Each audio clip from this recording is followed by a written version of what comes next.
वो खबर जिसकी चर्चा पूरी दुनिया में हो रही है। अमेरिकी सुप्रीम कोर्ट से ट्रंप को बड़ा झटका लगा है। अमेरिकी अदालत ने राष्ट्रपति के टैरिफ को कल गैर कानूनी बता दिया। सुप्रीम कोर्ट के इस फैसले से ट्रंप बेहद भड़के हुए हैं, तिलमिला गए हैं ट्रंप। 6-3 के बहुमत से आए सुप्रीम कोर्ट के फैसले को ट्रंप ने विदेशी ताकतों के प्रभाव में दिया गया फैसला करार दिया है। उन्होंने कहा कि यह निर्णय अमेरिका के हितों के खिलाफ है और विदेशी देशों को हौसला देगा। ट्रंप ने बाकायदा प्रेस कॉन्फ्रेंस में स्पष्ट किया है कि वे इस फैसले के बावजूद अपने व्यापारिक एजेंडे से पीछे नहीं हटेंगे। सुप्रीम कोर्ट के फैसले से बढ़कर ट्रंप ने सभी देशों पर 10% अतिरिक्त ग्लोबल टैरिफ लगाने का ऐलान कर दिया है। और इन सब के बीच सवाल यह है कि अब तक वसूला गया टैरिफ क्या ट्रंप वापस लौटाएंगे? अगर ऐसा होता है तो ट्रंप को दुनिया के, जी हां, दुनिया के अलग अलग देशों से वसूले गए 16 लाख करोड़ लौटाने होंगे।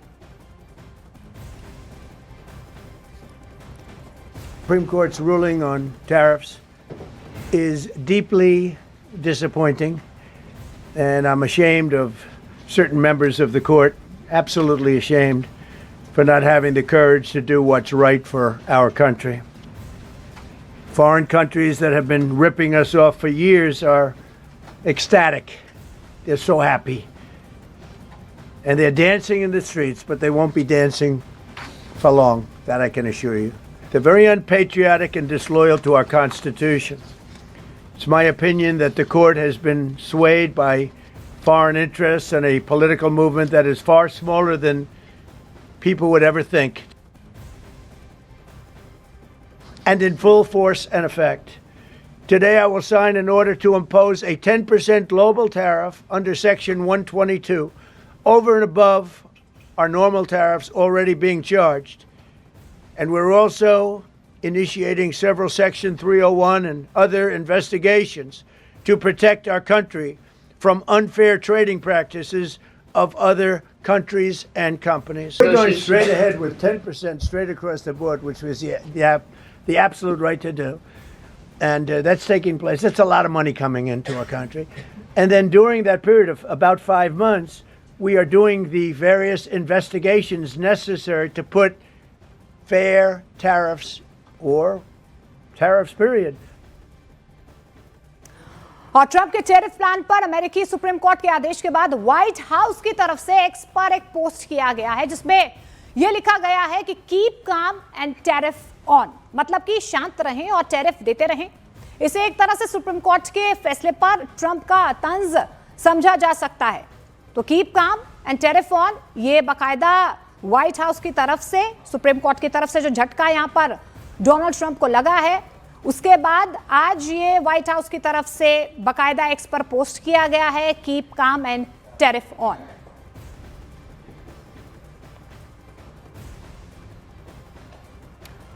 और अमेरिकी सुप्रीम कोर्ट से राष्ट्रपति डोनाल्ड ट्रंप का टैरिफ प्लान रद्द होने से अब इसका क्या कुछ इंपैक्ट हो सकता है? देशों पर ट्रंप के लगाए गए टैरिफ हटाए जा सकते हैं। कंपनियों से टैरिफ के तौर पर लिया गया जो पैसा है वो यूएस को वापस करना पड़ेगा। देशों को अमेरिका में सामान बेचने में राहत मिलेगी।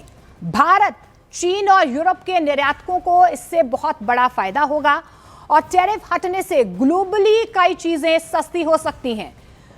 तो देखिए कि किस तरीके से जो ये झटका यहां पर कहीं ना कहीं एक सेटबैक यहां पर डोनाल्ड ट्रंप को लगा है, उसके बाद आप देखिए क्या क्या इसका असर जो है हो सकता है। सबसे पहले तो ट्रंप के लगाए गए टैरिफ हट जाएंगे, ये हो सकता है। इसके अलावा यूएस को कंपनियों को पैसा वापस करना पड़ेगा। अब जिन जिन देशों पर ये टैरिफ का बोझ डाला गया था, अब वो जो पैसा लिया है यूएस ने वो वापस करना होगा। इसके अलावा देशों को अमेरिका में सामान बेचने में राहत मिल सकती है। खासतौर पर अगर बात करें भारत, चीन, यूरोप के निर्यातकों को फायदा होगा। एमएसएमई सेक्टर्स को कहीं ना कहीं बल मिलेगा, कई चीजें सस्ती हो सकती हैं, ग्लोबल व्यापार ज्यादा स्थिर हो सकता है। एक अनसर्टेनिटी जो बनी रहती थी वो थोड़ी सी बैलेंस नजर आएगी। इसके अलावा शेयर बाजारों में तेजी आ सकती है और हमने देखा भी है कि किस तरीके से मार्केट में कहीं ना कहीं तेजी आ रही है। जैसे सुप्रीम कोर्ट की तरफ से यह फैसला आया, ट्रंप के टैरिफ के जो फैसले को है लगातार असंवैधानिक करार दिया गया। सुप्रीम कोर्ट ने साफ कह दिया है कि आप अब टैरिफ नहीं लगा सकते। हालांकि देखिए तिलमिला जरूर गए हैं सुप्रीम कोर्ट के फैसले के बाद ट्रंप, लेकिन ट्रेड एक्ट 1974 के सेक्शन 122 के इस्तेमाल से उन्होंने ये कह दिया है कि भाई हम तो अमेरिका के हितों की रक्षा कर रहे हैं। 10% ग्लोबल टैरिफ जो है उन्होंने लगाने का ऐलान कर लिया है। अब चर्चाएं यही हो रही है कि डोनाल्ड ट्रंप आगे क्या करेंगे। क्या जो पैसा तमाम देशों से इकट्ठा किया है, लगभग 16 लाख करोड़ का जो पैसा इकट्ठा किया है, उसे ट्रंप को वापस करना होगा कि और ज्यादा एग्रेसिव यहां से डोनाल्ड ट्रंप नजर आएंगे। हालांकि देखिए, इन सब के बीच प्रधानमंत्री नरेंद्र मोदी की तारीफ डोनाल्ड ट्रंप ने की है। उन्होंने जरूर ये कहा है कि भारत के साथ जो डील हो रही है वो डील होती रहेगी, कोई भी अतिरिक्त टैरिफ जो है नहीं लगाया जाएगा। इस तरीके के संकेत डोनाल्ड ट्रंप की तरफ से दिए गए हैं। लेकिन डोनाल्ड ट्रंप अनप्रेडिक्टेबल हैं। उनका तो यूएसपी ही यही थी कि उनकी तरफ से लगातार जो एक दबाव बनाने की कोशिश की जा रही थी। अब इसके बाद आगे अगला कदम क्या हो सकता है, इस पर हम चर्चा करेंगे। एक खास पैनल मेरे साथ मौजूद है चर्चा के लिए। शरद कोहली, अर्थशास्त्री, इकोनॉमिस्ट हमारे साथ मौजूद हैं। और इसके अलावा आपको बता दें कि शिखा दरबारी जी हैं हमारे साथ, chief economic income tax commissioner वो रही हैं।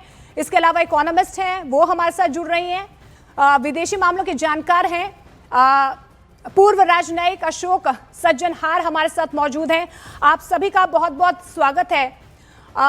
सर, सबसे पहले अशोक सर, मैं आपसे ही समझना चाहूंगी, ये डोनाल्ड ट्रंप की तरफ से कल जो बाकायदा एक प्रेस कॉन्फ्रेंस की गई, तिल मिलाए जरूर वो, लेकिन उनका प्लान भी रेडी था। उन्होंने कहा कि भाई सुप्रीम कोर्ट जो है वो कहता रहे, मैं तो 10% ग्लोबल टैरिफ लगा दूंगा।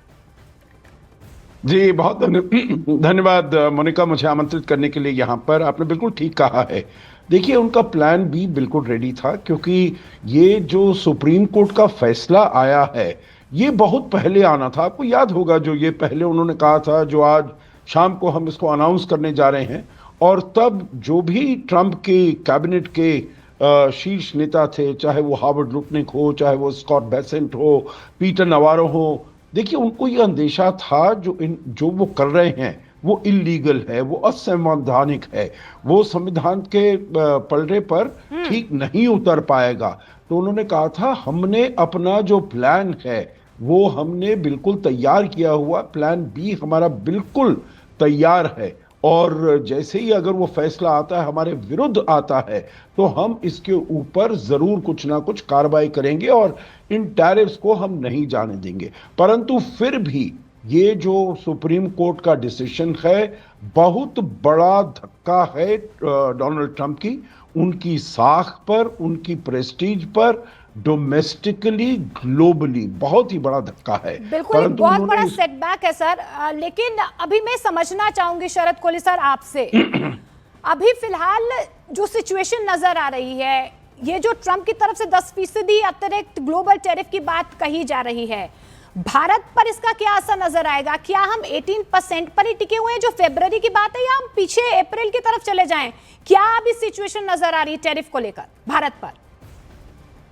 नमस्कार मोनिका, आपको, मेरे सह पैनलिस्ट को, न्यूज 18 इंडिया के व्यूवर्स को। बहुत ही कॉम्प्लिकेट हो गई है सिचुएशन अगर आप मेरे से पूछे यहाँ पर, क्योंकि उन्होंने सेक्शन 122 जिसका अभी आप जिक्र कर रही थी, उसके अंतर्गत 150 दिन के लिए वो अतिरिक्त टैरिफ लगा सकते हैं। वो टैरिफ उन्होंने लगा दिया 10%। अब यहाँ पर क्या है कि लोग ये अटकलें लगा रहे हैं, क्या ये जो $175 बिलियन लगाया है ये रिफंड होगा? तो इसका जवाब है कि जो भी इंपोर्ट ट्रेडिंग हाउसेस हैं, यानी कि जो लोग वहां पर आयात कर रहे थे, उनको लॉ सूट्स फाइल करने पड़ेंगे इस पैसे को वापस लेने के लिए। जब उनसे प्रधानमंत्री मोदी का या भारत का पूछा गया तो उन्होंने कहा नहीं, भारत पे जो एग्रीमेंट हुआ है वो वैसे का वैसा बना रहेगा। यानी तो उस एग्रीमेंट का मतलब तो सर, मतलब 10+18 नहीं होगा, मतलब वो नहीं बढ़ेगा। मैं उसी पर आ रहा हूं। इसके दो मतलब निकलते हैं मोनिका। एक मतलब तो ये निकलता है कि 18% जो पहले लगा हुआ है वो जस का तस बना रहेगा, और अभी ये वो एग्रीमेंट साइन नहीं हुआ है, उस पर दस्तखत नहीं हुए, तो वो 18% बना रहेगा। और ये 10% जो उन्होंने सेक्शन 122 में लगा दिया है, इसको 150 दिन के लिए लगाया जा सकता है। क्या ये उसके अतिरिक्त होगा या उसको हटा के होगा, ये अभी उन्होंने स्पष्ट नहीं किया है, पहली बात। दूसरी बात ये है मोनिका कि उन्होंने ब्राजील के ऊपर सेक्शन 301 है यूएस ट्रेड एक्ट 1974 का, उसके अंतर्गत ब्राजील के अगेंस्ट लगाया था। ये जब लगाया जा सकता है अगर आपको लगता है कि कोई अनफेयर ट्रेड प्रैक्टिस हो रही है, यानी कि अमेरिका के खिलाफ कोई देश जो है वो ऐसा काम कर रहा है जो कि कमर्शियली एक्सेप्टेबल नहीं है, तो आप लगा सकते हैं इन्वेस्टिगेशन के बाद। एक और सेक्शन है जिसका ट्रंप साहब अब फायदा उठा सकते हैं, वो है सेक्शन 338। उसके अंदर बहुत लेंदी इन्वेस्टिगेशन चाहिए होती है ये प्रूव करने के लिए कि अमेरिका के साथ ज्यादती हो रही थी, नाइंसाफी हो रही थी। उनको ये सब पैंतरे अब लगाने पड़ेंगे। ट्रंप साहब को मोनिका आप भी जानते हैं, मैं भी जानता हूं, मेरे सह पैनलिस्ट सज्जनार साहब तो बहुत अच्छे से जानते हैं और व्यूअर्स भी जानते हैं, वो चैन से बैठने वाले नहीं हैं। भारत की जहां तक बात है, भारत पे अभी 18% है। 18 + 10 28 होगा या 18 को 10, 18 हटा के 10 होगा। मुझे नहीं लगता 18 हटा के 10 करेंगे, क्योंकि उनकी साख पे बनाएगी। तो यहां पर ये जो वीकेंड है, सैटरडे संडे, ये सारे आपको देखेंगे ट्रंप साहब की जो अंदर के सारे उनके साथी हैं उनमें मंत्रणा होगी बैठ के। इत्तेफाक से ये वीकेंड को हुआ है। रात को मोनिका सोने के भाव चढ़ गए, चांदी के चढ़ गए, यूएस शेयर मार्केट वहां पर चढ़ गई। सोमवार को जब मार्केट्स खुलेंगी और सोमवार को जब कोर्ट्स खुलेंगे अमेरिका के, तो वहां पर भर भर के आपको लॉ सूट्स यानी कि केस फाइल करेंगे लोग उस पैसे को वापस लेने के लिए। ट्रंप साहब हड़बड़ाहट में, मुझे लग रहा है मोनिका कि इस हड़बड़ाहट में ध्यान बटाने के लिए वो ईरान के ऊपर अटैक कर सकते हैं। मैं आगे ले जाती हूँ क्योंकि शिखा दरबारी जी, क्योंकि जब पहले भारत और अमेरिका के बीच ट्रेड डील को लेकर बातचीत हो रही थी, तो हम ये अंदाजा लगा रहे थे ये जो ट्रंप की टर्बुलेंस है ना, ये खत्म नहीं होगी। और कल जो फैसला सुप्रीम कोर्ट से आया है, उसके बाद देखिए, पहले तो जिन देशों पर ट्रंप की तरफ से टैरिफ लगाया गया था, उन देशों की तरफ से एग्रेसिवली ट्रंप को टारगेट किया जा रहा था। अब तो उनकी खुद की कॉन्स्टिट्यूशन जो है टारगेट कर रही है, सुप्रीम कोर्ट की तरफ से फैसला आ गया है। आप आसान शब्दों में अगर हमें समझा पाए, इस वक्त आपको क्या सिचुएशन नजर आ रही है? क्या ट्रेड डील पर इसका कोई असर हो सकता है? क्या आपको लगता है ये जो 10% अतिरिक्त ग्लोबल टैरिफ लगाया गया है वो एड ऑन हो सकता है? क्या तस्वीर आपको नजर आ रही है? नमस्कार मोनिका, आई एम श्योर कि ये जो अब हमारा सुप्रीम कोर्ट का जजमेंट आया है, इससे एक बहुत बड़ा झटका लगा है जो ट्रंप ने टैरिफ वॉर चलाई थी। पर अभी क्या है कि जो हमारा 18% पे ऑलरेडी डिस्कशन चल रहा था, वो डिस्कशन में अब India will have a higher position and a strong position कि आपके सुप्रीम कोर्ट ने ही जो आप टैरिफ लगा रहे हैं उन टैरिफ्स को कंडेम कर दिया है। तो all other countries including India, they will have a strong position for bargaining with Trump. पर ये बात भी सही है कि ट्रंप का क्योंकि अपना एक अनप्रेडिक्टेबल नेचर है और वो उनकी ईगो पे आ जाएगा, तो देयर इज अ पॉसिबिलिटी कि वो कहें कि नहीं 18% तो आप बात कर ही रहे थे, अब ये सेक्शन 122 के अंडर में 10% एक्स्ट्रा लगाऊंगा। पर जैसा ये है कि 10% एक्स्ट्रा पर वो खाली 150 डेज के लिए लगा सकते हैं। तो इन द प्रोसेस क्या हो रहा है, अल्टीमेटली यूएस का जो सिटीजन है उसके ऊपर भी बर्डन आ रहा है कॉस्ट का। तो वो जो है ट्रंप जो है वो अब आइसोलेट होते जा रहे हैं। सुप्रीम कोर्ट का डिसीजन उनके अगेंस्ट खुद का आ गया है, तो अब उनको सारे कंट्रीज को एक बेटर ग्राउंड मिल जाएगा, उनसे बेटर वे में। शिखा जी, जितना लिया है वो वापस भी तो करना होगा ना। अब कहीं ना कहीं आइसोलेट, जिस तरीके से आपने शब्द का इस्तेमाल किया, अब यहाँ पर ट्रंप जो आइसोलेट होते हुए नजर आ रहे हैं,